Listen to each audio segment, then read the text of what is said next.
Hi there, Russell Stratton, President and Leadership Champion with Blue Gem Learning.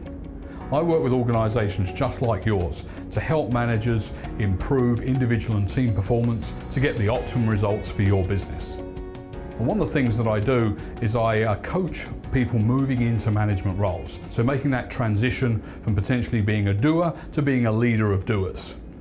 And one of the things I talk to them about is avoiding the 5 common mistakes that new managers often make. So the first one that we find is that people have a tendency to believe that just because they have that management badge, they automatically have authority over everybody and instant credibility. And whilst they have the positional power of the role that they haven't necessarily built that expert credibility in the eyes of their employees. So don't make that assumption, first of all, that everybody is going to look to you like, wow, you're the expert, when you haven't shown that you are.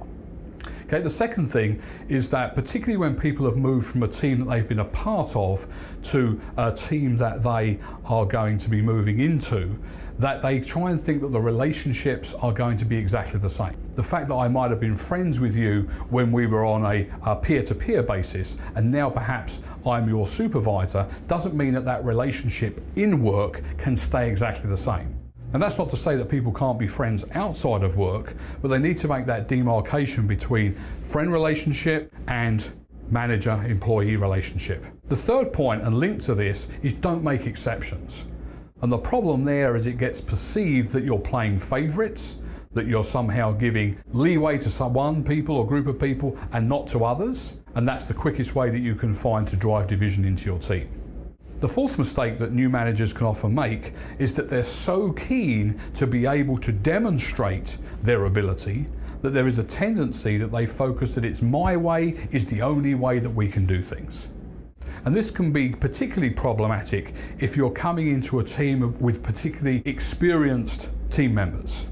I often use the phrase, you have 2 ears and 1 mouth. You should use them in that order. Listen more than you talk. Listen to your experienced employees, take their ideas and their thoughts on board, and then make the decision as the best way to go. You don't have to impose your will on them every time. If you do that, you'll find that that's going to be a lot more effective. And linked to that is don't try and do everything on your own. You have a team of people to work with. If they're good at what they do, let them get at it. Equally, you have other peers that you can have for support that can be that guiding force or that friendly ear. So don't think it all comes down to you. Make sure that you look for support from within your wider network. If you found those points useful, feel free to share those, particularly with somebody that you know who might be transitioning into a management role. And if you're interested in some of the coaching work or the workshops that I run, check out my website at bluegemlearning.com, and I'll speak to you soon.